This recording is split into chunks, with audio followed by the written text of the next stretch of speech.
Hey guys, been a while. I do apologize for the delay. The move really set me back almost a month actually, and this was a long game to go through. It took me a while. Go figure. I also kind of was watching the game while playing it, so I could see other playthroughs and refresh myself on some of the choices and whatnot. Unfortunately, for all that work, I feel that you may just look at me and shake your head because I don't really feel like I have a lot to say about this game. Let's go ahead and start with the making of. This game was the primary love child, if you will, of Warren Spector. Some of you may remember him from Origins and the Ultima series. Warren Spector was given uh, what he himself refers to as a seductive trap from John Romero, saying unlimited creative freedom, no marketing stress, unlimited budget, etc., etc., right? Now, he calls that in a trap, and if you understand anything about John Romero, you understand why that statement's true. But allow me to go into it just a little bit here. The idea here is that John Romero has no idea about how reality works.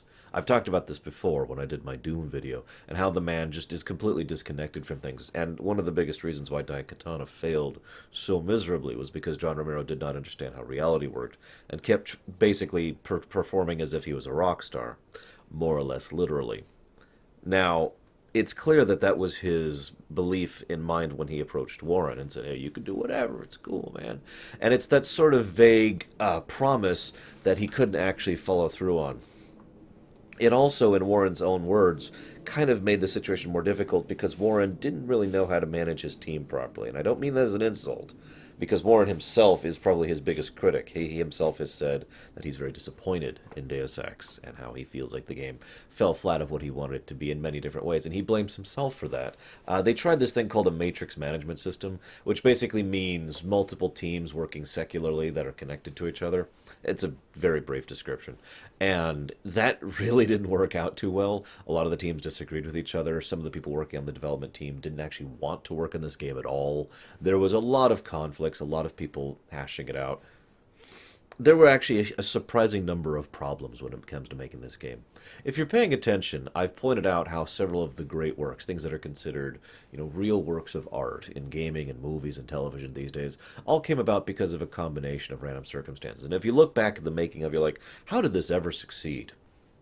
Deus Ex is another one of these. This game should not have been as good as it is, and it should not have succeeded as much as it did. But here it is. Here we are. Great game. I highly recommend, if you have not made the time to go back and play it, that you do. It is basically an action RPG. It's sort of in the style of, to use a more modern example, Bioshock. In fact, in more ways than one, this game was sort of the progenitor of that style of gameplay. But more so, if that makes any sense. It's not without its flaws, and I'll be talking about those flaws as we go through here. Unfortunately, there's not really much else to talk about with regards to the behind the scenes thing. They had to do a lot of new stuff. They had this sort of AI thing that they were tinkering with, which didn't quite come out. They had these pseudo quest systems, which was this myriad chart of flags to check what you've done and when you've done it. And they did a lot of really great work with adjusting to your actions. For example, if you try to sequence break within reason, without trying to use glitches or hacks, and if you try to sequence break, the game will acknowledge that, and the voice acting and the dialogue and the events of the game will actually be like, "Oh, hey, you did this instead, so why don't we go ahead and acknowledge that you did that?" This is probably one of the bigger choice in gameplay games I've seen of this particular era, and indeed in general. Which leads me to the next thing I want to talk about, which is the gameplay, as you might imagine. So this is a stealth sniper run and gun dialogue hacking gameplay. Now, some people call this the beginning of emergent gameplay. I hate that phrase because it's used as a buzzword so many times, but it does kind of apply here in more ways than one. So, what I meant by my previous sentence is that you can play this entire game as if it's a Doom game. This was actually built in the Unreal Engine, so it handles the shooting fairly well. So you can just go through. You can do that. If you want to go through completely stealth-based, you can do that. If you want to go through talking your way through every situation, you can do that. If you want to go through hacking your way through every situation, you can do that. There are options as far as your gameplay style. Some people actually say that the sequel, by which I mean Human Revolution, of course, because I don't know what you're talking about with Invisible, whatever.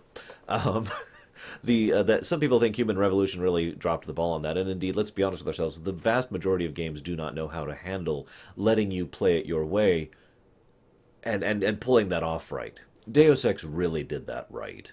You could there's a quote, and forgive me for misquoting it from Yahtzee over on the escape on Zero Punctuation, where he pretty much flat out says you can specialize in guns or stealth or sneaking or violin, quartets, and every single part of the game there's some way to try and get through that part of the game with that particular philosophy in mind. It's actually very hard to pull off. Huge props to them. So, and of course you can mix and match at your leisure, however you want to do it. For anybody curious, I know several people were asking on a recent stream, I went through as basically a talky stealth person, and I had the Dragon Tooth sword. Enough said. Now, there are limitations. Let's talk about some negatives before we gush about this game anymore. First of all, the game is kind of buggy. It took me genuine effort to get the game running at all, because it would be like, all right, here's the game, crash! First thing it would happen. So I had to work around that. And I had constant issues where just to name one example, I was talking to Paul at one point in time, and I'm like, "Hey, Paul, hey, Paul, Paul, I'm right, Paul," and I had to talk to him to proceed through the game, and I knew this. I've played this game before, so I'm like, "Paul, Paul, reload, save, Paul, shut down game, restart game, Paul," and then he talks to me. Just there's a lot of bugs in the game like that. None of them are really super game breaking because all of them have some way around them, but still. Also, the graphics, in my honest opinion, have not aged well at all.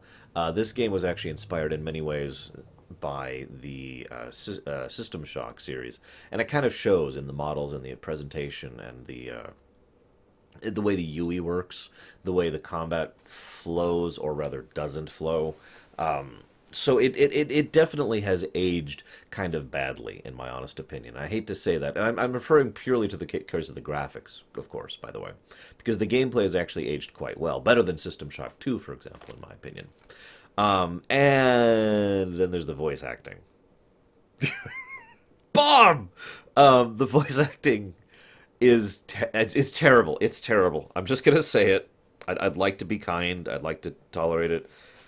They were going for kind of a Dirty Harry thing with JC, and it's bad. There are scenes where he's pontificating on the nature of humans, and he's saying it with this kind of monotone voice, and everything he says is just a little bit clipped. Sometimes I think that human, just it's terrible listening to it. So the voice acting really pulls me out of it, and there's one other flaw. Now this is something I don't want to talk about right now, but just keep in the back of your mind that there's one other big flaw that I've never heard anyone else talk about in this game. Most of the stuff I'm talking about I've heard before for people who review or discuss this game, but not this other point. Just keep that in the back of your mind. So, the choice structure of the game is brilliantly designed. What I mean by that is you have choices in gameplay that aren't dialogue windows. I mean, that does happen too, but you don't have a thing where a big old window pops up and says, "How would you like to proceed?" Choose your own adventure style. Rather, to use the Anna Navari as probably my favorite example of that, you can actually kill her very early on. And I don't know about you guys, but when I first played this game, that never even occurred to me. Did not even cross my mind that it was an option. She says, "You have to kill him," and I'm like, "Okay, well, sure." You can actually kill her there just fine. And there's several other examples of that where there's choices that you wouldn't actually be aware of choices unless you're either aware of it or you're just trying to experimenting on your own. That's kind of probably where that emergent gameplay thing comes into this, because it's not just the fact that you can choose how you are physically playing the game with regards to what gameplay style, but the fact that you are sort of choosing your direction throughout the game too. And that leads to another thing that I want to talk about, but again, I want to kind of save that, so we're just going to move that aside. There are lots and lots of establishments within the game to help flesh out the nature of the gameplay. So let's start with the inventory.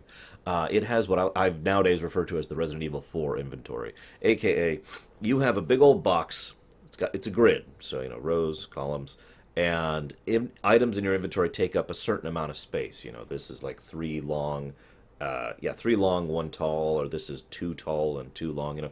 Diablo 2 is another good example of this.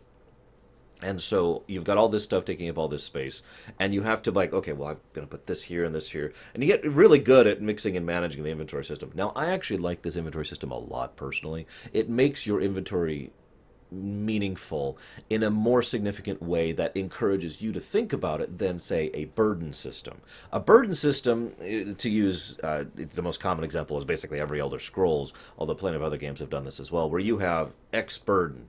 And there's things you can do to raise your burden and the things that it can do to reduce your burden. But basically, every item has a weight attached to it, and once it goes over that cap, consequences happen, whatever those consequences are. The reason I like the jigsaw method better, of the Resident Evil 4 method, is because it's the same basic consequence when you look at it from the far perspective, but when you actually get up there and you're actually looking at it, it encourages you to think about how you're managing your inventory rather than just, well, okay, this is heavier, so I'm going to drop this as a favor for this, but I want to keep this, so I'm just going to have to drop this instead. Instead, it's more like, well, if I'm careful about this, I could put this here and this here and this here, and that leaves me these two spaces, so I can move this over here, and then I can keep this, and I can keep my bioelectric cells down here and all that fun stuff. And it encourages you to think about your inventory management rather than simply uh, and it rewards you for having some skill with regards to the jigsaw effect with the pseudo Tetris style, and I like that. I like that presentation, and it's a good way to once again have choice being on the player for what you carry around, and it does still limit you, which I think is important. Limitations being a matter of necessity when it comes to this kind of creative gameplay. There's lots and lots and lots of connecting points in this. I want to talk about that concept really quick because I don't think I've really discussed the idea of connecting points. It has to do with what I call setting continuity. The Next Generation, Star Trek Next Generation, is something I use often as a parallel to setting continuity because Next Generation didn't actually have string continuity like, say, Babylon 5 does or Deep Space Nine toyed with. Or most modern shows do string continuity. One episode leads to the next, leads to the next. It's the same arc, right?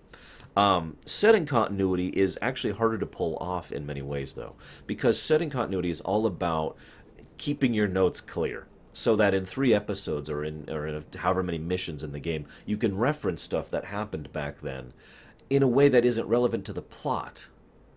And it's hard to explain what I mean by this. It's one of the reasons I've had trouble talking about it.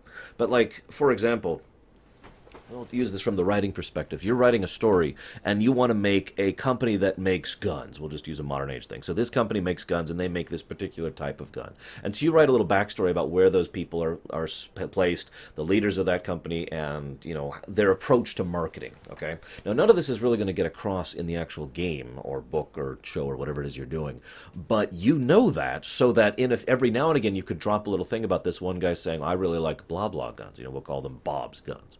I really like Bob's guns. And later on, this one other could say, well, Bob's guns are super reliable, but God, they're so expensive, and it's just tiny little things like that, connecting points that help to flesh it out to make it feel like a world, because most people won't even consciously notice those connecting points, but they will be aware of the fact that the world is interacting with itself, that the world is coordinating with itself, that it's consistent, and that consistency is something you will notice even if only subconsciously. And I love that sort of consistent setting building continuity.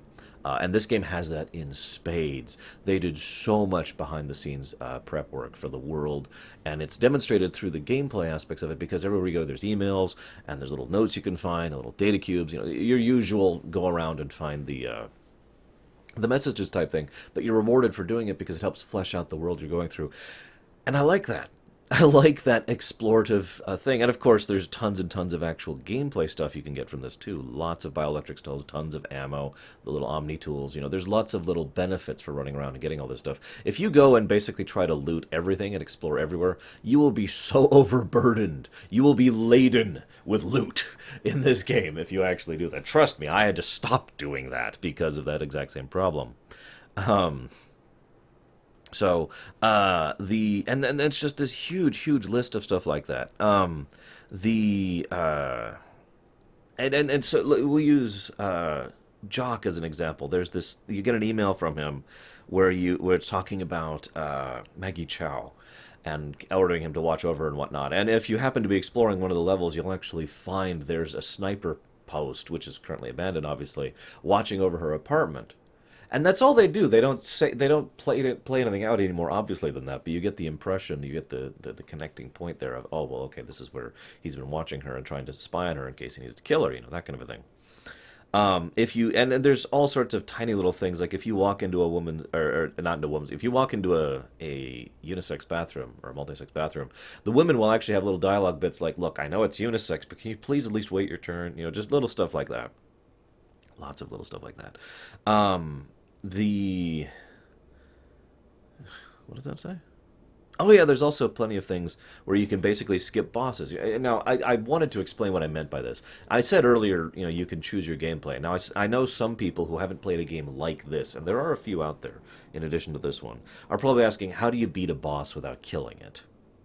How do you beat a boss without shooting it, in a shooter gameplay? Well, I'll use, once again, Anna as the penultimate example here. If you bother to go doing basically what is effectively a little side quest, go exploring on your own with either hacking or dialogue options and skills. This is also true for Gunther. You can discover something that she has, a kill phrase, which I'll talk a little bit more in a bit because we're still in the gameplay section. And so when you approach her, you can just go ahead and tell her, Flatlander woman, and she's like, God, and she's gone. You have defeated her without actually firing a shot. And again, pretty much every major encounter in this game has an option like that to do it. It is brilliantly designed, and it takes tremendous work and effort. And I know that, Spectre and all the people who worked on this, forgive me for not remembering their other names. I actually read like 5 interviews on the making of this game. There's a lot of backstory on it. But all of the people all said the same thing, oh, we're so disappointed in how bad our game turned out. Guys, you did great, okay? I know your game is a bug-riddled, terribly voice-acted, mess, but seriously, your game's still amazing. I have said many, many, many times that what defines what we really enjoy is not something that is good, but something whose good outweighs the bad. Everything has bad. Everything has negatives. This thing has negatives. There's a reason I have that phrase, net positive. This game has a huge net positive despite having large negatives. I think that should say something. One last thing I want to talk about the gameplay-wise before we move on to the world. And that is the fact that Deus Ex was doing 3 choices for an ending before it was cool. Although I'll talk more about the 3 choices a little bit later. Let's talk about the world of this game, just a little bit, the setting. So this is, and again, I kind of want to save this point for later, but this game has an issue with it. Again, I want to, hang on, let me make sure I wrote down my note down here. I'm kind of doing a new notes system. Yes, okay, I did write so I wrote the secondary notes later. Good. So I shouldn't forget anything this time. One of the things this game does is the story was basically inspired by conspiracy theories. And it effectively takes, I forget the whole list, it's like 12 different conspiracy theories and just throws them in a blender. So we've got aliens and Roswell and Area 51. We've got cybernetics. We've got cyber terrorism. We've got the black helicopters, the Men in Black. The Illuminati is here. The Knights Templar are in this, I'm trying to remember what else. Yeah, gene modification is here. There's all sorts of this, tons and tons and tons of amounts of this conspiracy theory thing. It's basically conspiracy theory, the game, actually. And it just kind of mixes it all up into one thing. It does it coherently. I don't want it to sound derogatory. The blender analogy probably isn't a great analogy. It does weave these different elements into a cohesive narrative, and that's cool. The world building of this is probably one of the best points. They really go into detail, especially if you bother to dig into it, and this is true in the other 2 games in the series as well. Oh, excuse me, the other 1 game in the series. If you really look into it, you can find out about how this came to be, how the Knights Templar became what they are, how they began to found, the Illuminati, in 1776, and how there was this whole philosophical ideal about how we must, there must be a guiding force behind humanity, and every Illuminati leadership must be preparing the next group for their leadership, and it's this iterative process, all that fun stuff. And you hear about the wonderful trial, the case that happened for the gentleman who wanted to have augments. and because he was losing his job to people with augments, all that stuff. Great, great, great world building. I also did a little bit of looking into this just on my own notes here, and it looks like basically everything that in this game was inspired by came out in the just a few years prior to this game actually being constructed. This includes the X-Files, Cyberpunk 2020, and Syndicate is another big example here. And this is again not one of those rip-offs, or I'm not trying to say he just did it before. I'm not being that derogatory. I know some people say that. He has Warren Spector, who again he's basically the creative lead of this entire project, and several of the people working on the writing team said flat out they were inspired by these sources. There's a difference between openly admitting you take inspiration for something and ripping something off. Okay, let's just make that clear. They romanticize the internet side of things a lot, typical for early 2000s. Anybody who ever saw that movie, let's see, well, I've got dozens. Let's go with Sneakers. It's probably one of my favorite examples, or the one with Angelina Jolie, whose name I can't remember.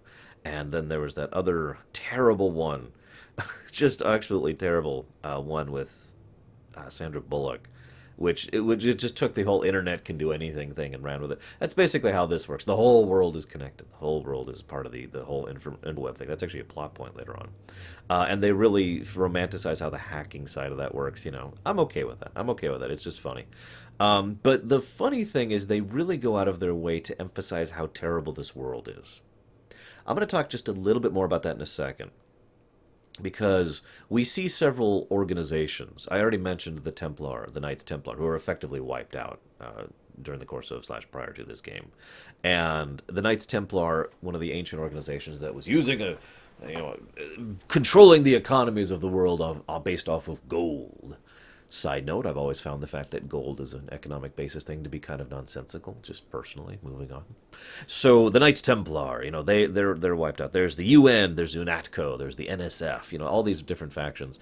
The only ones that really matter, though, are the Illuminati themselves, Majestic 12, who are actually against each other, believe it or not, and Silhouette. Silhouette being the terrorist, definitely putting that in quotes, group that is trying to push back against these various conspiracy theories. The Illuminati, of course, being the people who've controlled the world for years, and Majestic 12, which is the latest attempt by a member of the Illuminati, Bob Page, the main villain of the game, depending on how you interpret it, who is trying to use Majestic 12 in order to take over the world himself in his own horrific plan.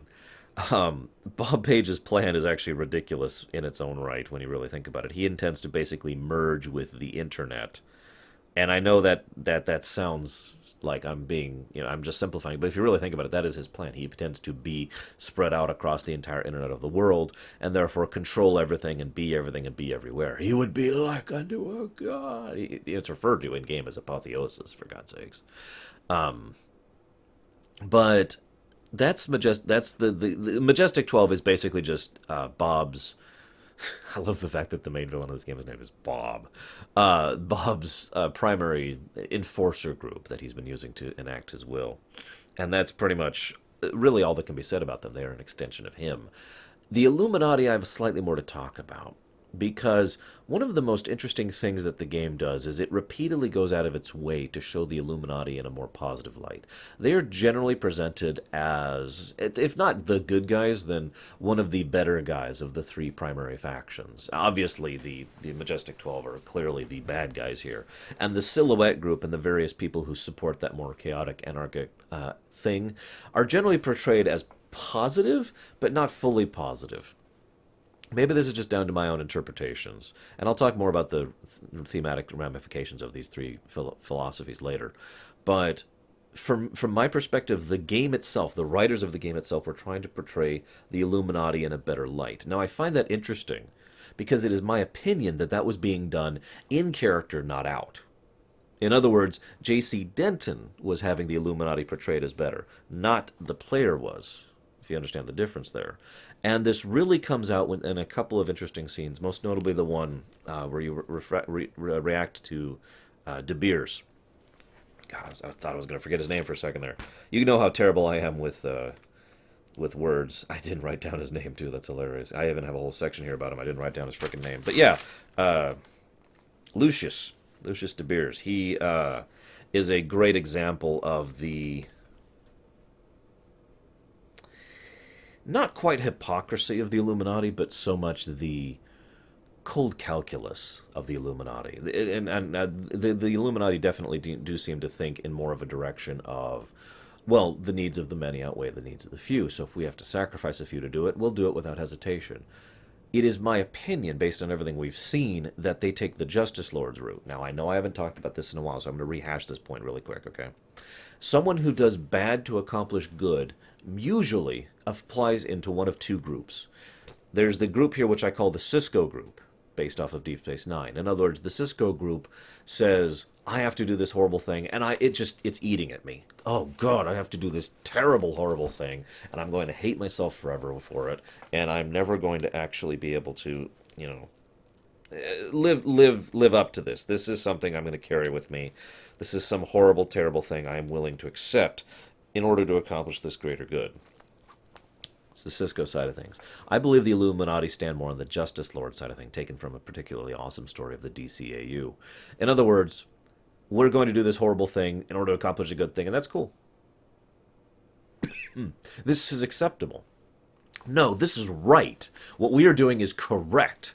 Yes, we have to murder and torture these people in order to save others, and that is the right thing to do. That sort of certainty, that sort of total lack of any moral difficulty with doing these horrible things, because it's okay. We're accomplishing good for doing it. I've always gotten, especially from Everett, that sort of perspective out of the Illuminati. But there's one other thing about the Illuminati. I haven't heard anyone talk about this either. So I mentioned this world is kind of a crapsack world. And I really mean that. Let's just go down the list here. I made a list here of things wrong with this world. There are seawalls trying to keep the oceans from overtaking places. California is completely gone. California they never actually say outright what happened to California, but that chunk of the western coast of the United States is just gone. The United States itself has completely split up into this military state. There's these whole, I forget what they call them. There's these zoning permits. There's this whole backstory about how they made it legal to zone off cities so that rich people will be in this zone and poor people will be in this zone, that kind of a thing. There are the bears have gone extinct as a species. India, the entire country has basically been nuked off the map. Also, that's also kind of an inside joke. Those of you who've played Civilization will get it. Haha. Yeah, they also have ratified. Speaking of the sectionalizing thing, they will also sectionalize places that have higher rates of crime, so that the crime can just self-perpetuate, and that way it won't be bothering anyone else. Mexico conquered Texas. That's a nice one. And then there's two ones I want to mention last. First of all, suicide clinics are a thing. I don't mean kind of like how we have in real life right now. I mean, you could go down to your local Walgreens or CVS or whatever and say, hi, I'd like to die, please. Okay, sign here. Here you go. And you're dead. That's a normal thing in this culture. The next one I really want to point out is Chunk of Honey. I know some of you are going to get that immediately. There's a chocolate bar in the game. And the actual tagline, I didn't write down the whole thing because it's this big old tagline, but the tagline basically boils down to, it's chocolate, it's people, it's both, made of 80% recycled products. That's the kind of stuff you can get out of vending machines in this world. Now, why do I bring this up, other than, obvious flavor and setting building concepts? Well, there's actually a pretty big reason why I bring it up. The Illuminati have been running the show for centuries, and that's the world they've built. You can't point to Majestic 12 for those problems. That's recent. Bob Page only started taking over pretty much right about the time of Human Revolution, actually, is when Bob Page really started making his movements. So that's fairly recent. You can't point to all these problems across the entire globe and say, oh, well, that's just... My point being, under the Illuminati's leadership, the world has gone to hell. And that very much colored my opinion on things when I was given the choice at the end of the game of which one, to go ahead and choose and to support. Now, before we get into that, though, I want to talk a little bit about a couple of the characters. I only really have a bit to say on a few of them. For example, I have Alex and Tony I both want to talk about. So, Alex and Tony are both different sides of the same coin, and that's one of the reasons I want to talk about them. Both of them are effectively chaotic in terms of the D&D alignment grid. It could be argued that Alex is chaotic good, and it could be argued that Tony is chaotic neutral. And I bring this up because Tony's overall perspective and what he wants to do, despite the fact that he is a brilliant programmer and pretty much exists off of technology, is he wants to reset. He wants to hit the reset button, wipe out the technological infrastructure of the world effectively, and institute what actually becomes, as we know from Invisible War, a new Dark Age. And the Great Collapse. That's what they call it. The Great Collapse is what they refer to it as. And I find that interesting, but kind of commonplace. That is a fairly common character type. Someone who is very invested in A and therefore wants to get rid of A. Now, it's not necessarily hypocritical. The argument that's usually made from such a character, and this is true in real life too, is this person knows blah so well that they want to get rid of it. They understand, or they hate it. You know, they understand it so well that they hate it, or that's why they disagree with its usage, that kind of a thing. By contrast, Alex just seems to be happy to help. He doesn't really get himself bothered with the politics or the long time thinking of that. He just wants to try and fight the good fight and help wherever he can. And he has more of a starfish mentality going on, you know, that it mattered to that one. So I find both of those characters interesting, especially since both of them support you the whole way through. I find myself wondering if Tony is more of a long-term application of Alex, because he's been around for a while. In fact, he was involved in the Triads, and, well, I don't want to talk too much about Human Revolution here, but in Human Revolution we find out how he separated from the whole Triads deal effectively all the way back then. Next characters I want to talk about is Navera and Gunther. And Navera. They are... This actually has more significance to Human Revolution than it does to this game. But it's something I actually mentioned on my stream recently. I made the comment that if we were all, you know, if all of society was wiped out right now and we were enslaved and put into a cage right now, human beings would argue over who has the better rocks. Classism and competition are such natural elements to human society and human function that there will always be classism in some form or another.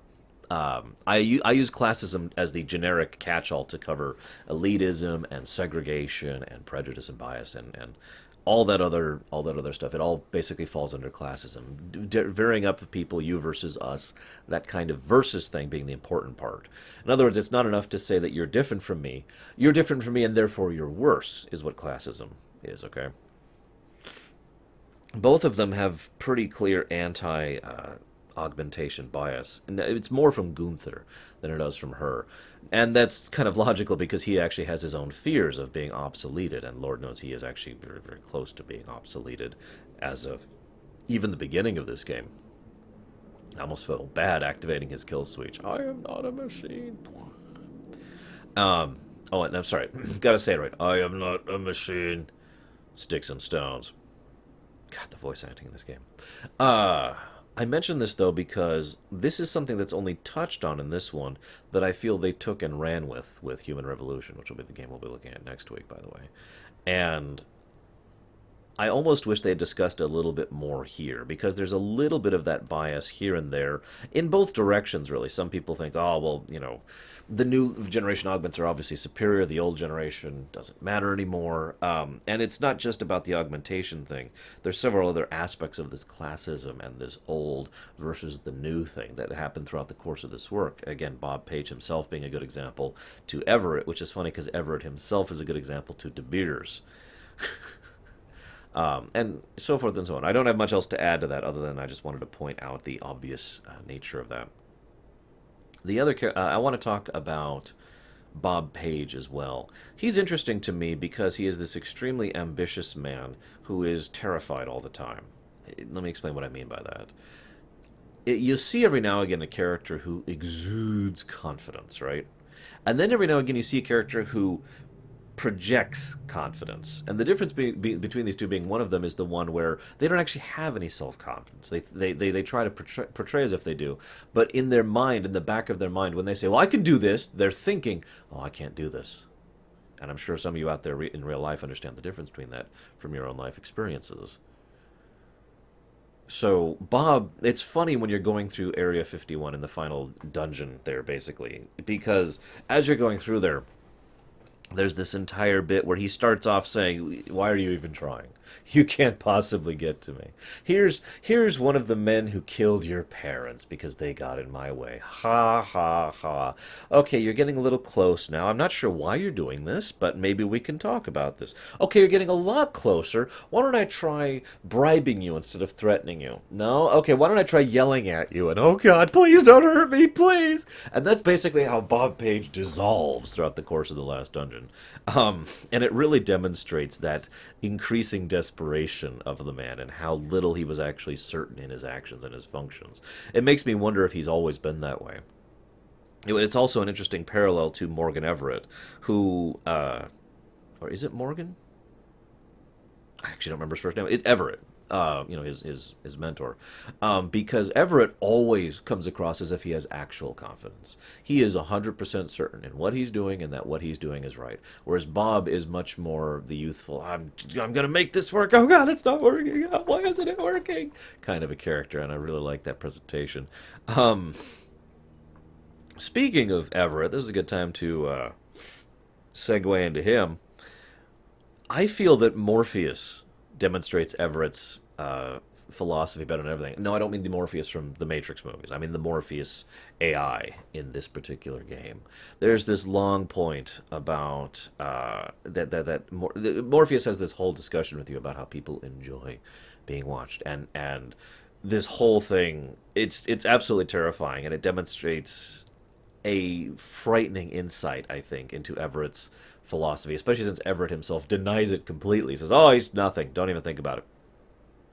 But the presentation there is the idea that human beings need to look up to something. Human beings need to be following something, and human beings must have someone else that they must follow. I would classify Everett as an actual, a true believer, not a zealot. Bob Page would be closer to a zealot. But Everett is the true believer. He actually really does believe that there needs to be this overarching system, and it needs to go in this manner, and it needs to be like this, and that is the proper way for society to progress.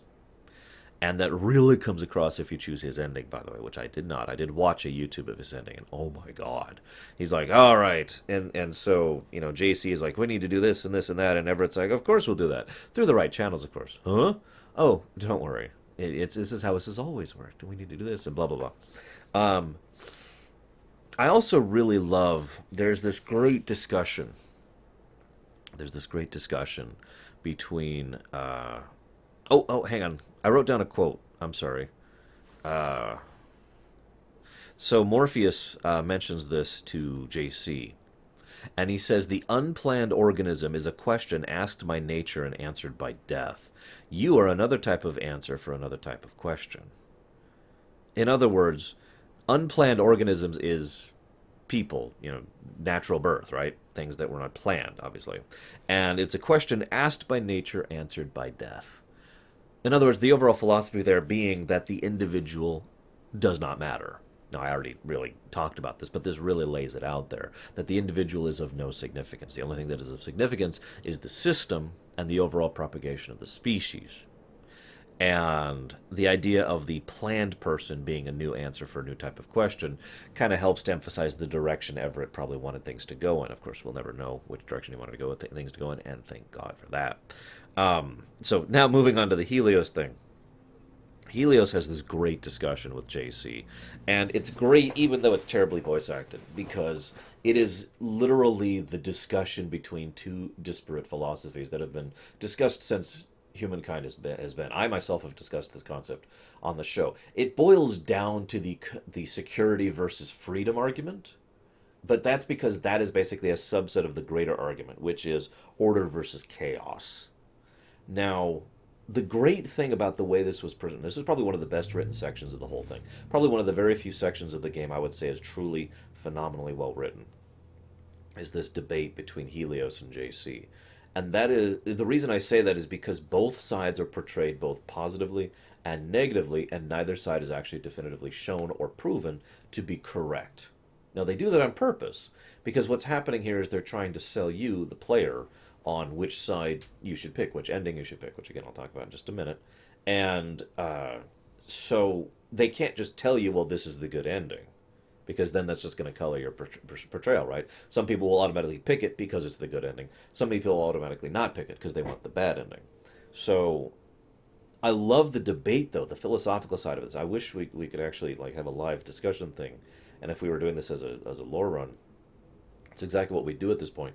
Because so on the chaos side of things, which is what J.C. Denton presents, he mentions several things which I almost never hear in benefit of chaotic organization, which is to say, the competition of ideologies can actually produce new ideas, new concepts. The idea that conflict itself is what instigates creativity, what instigates change, and that is logical because that's true on a basic mathematical physics level of reality. Change happens because kind of a very blunt kind of a way to put that. And he has another great line which I wrote down here: the peaceful and constructive struggle for power produces progress, and that is absolutely true. Now, the non peaceful, non constructive struggle for power produces regression, but it is still worthy of note that different people who are different, vying for different perspectives and different philosophies, can and does and has in real life produced progress. Not necessarily clean, not necessarily neat, not necessarily good. That's all up for debate, and that's all up for interpretation and ideology and philosophy and all that fun stuff for the individual to decide. But there's no denying that progress has happened because of that kind of thing, and that's cool. Then the other side, of course, is actually kind of obvious, the side that Helios himself presents, which is to say, well, what you're saying is death and pain and suffering, and we're trying to get rid of that. If we were more organized, if we were more homogenized, if we were administrated, he uses the great word administrate. He doesn't want to rule; he wants to administrate the world. If we were administrated properly, there would be no need for that. Everyone would have the nice food they need. Everyone would have the medical care they need. Everyone would have everything that they require. But the strong implication, of course, there is that there would be no change. We would enter a state of stagnation. I actually have a short story that I plan to start doing soon, based on that very concept, the idea of a society that has basically stopped progressing because of something similar to this. So you have your choice of freedom and pain, and the consequences of that, or uh, order and stagnation.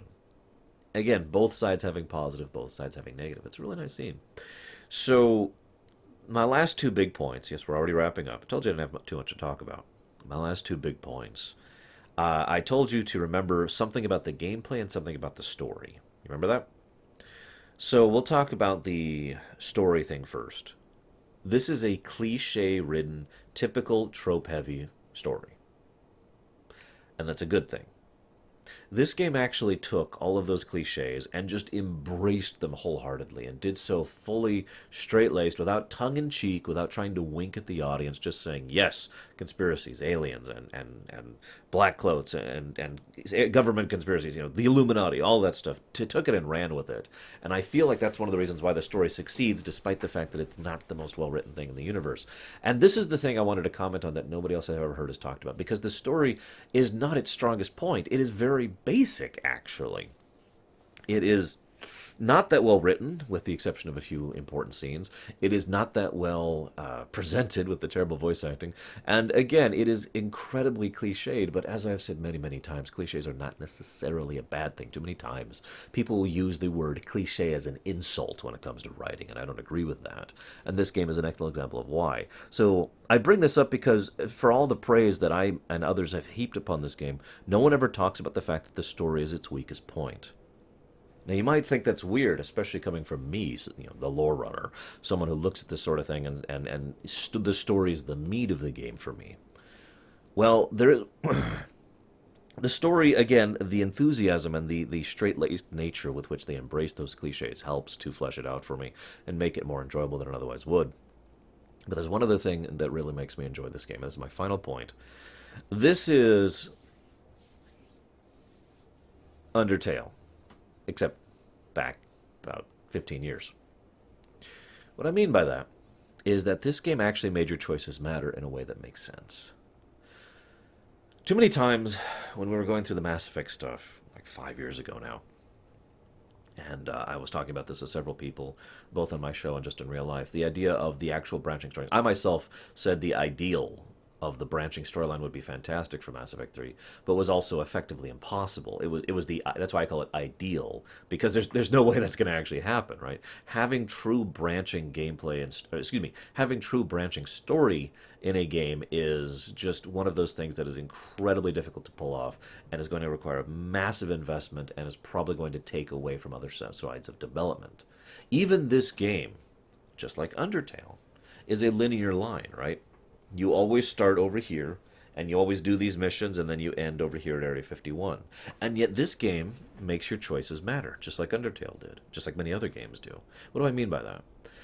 This game finally does something that I don't hear many people talking about. I tried to talk about this when it came to Mass Effect 2, and I don't really feel like I got that point across. So this is a much better time to talk about it. Your choices matter because they affect the flavor of the journey. All roads lead to Rome. And we are still going through the same relatively linear path. But your journey there is wildly different. The actual style of that journey, the approach, the flavor, the way your character is, the way your character interacts with the world, the very nature of how you play that path is up to you. That's how your choices matter. If I could borrow something from Neil deGrasse Tyson, he once made a parallel analogy to try and explain the difference between weather patterns and predicting the weather. You know, how he could prove how they knew that there was going to be an environmental crisis, despite the fact that they couldn't predict the weather on a Tuesday in California, you know. And he had a dog on a leash. This is a great analogy. He had a dog on a leash, and he was walking in a straight line. The dog was going all over the place. The straight line was what could be predicted. The dog was what couldn't, right? That analogy applies here just as well, though. You, the person going through the linear story, are the guy with the leash. So the game, if you will, still has you, the player, on the leash, but the leash is not this long. It's several feet long, or it's several meters long, or whatever. And so you have the availability to roam as the game is dragging you along the linear path. And you have the ability to go over here and go over here, do this and this. Oh, what's that? I'm going to stop here and do this, this, this. You have lots and lots of options. So the game actually does make you feel like your choices matter, even though you're still being dragged along by the leash. Make sense? This is what I feel is the true strength of Deus Ex. One of the reasons why this is still an amazing game and has been for many, many years and will continue to be for many, many years. I highly, highly recommend you play this game if you have not. Now, unfortunately, that is all I got to tell you. Like I said, I didn't have much. I hope it was worth it at the very least for my first return rumination. I'm going to go pretty much immediately start working on the next one, which is, of course, Human Revolution. I will see you guys next time.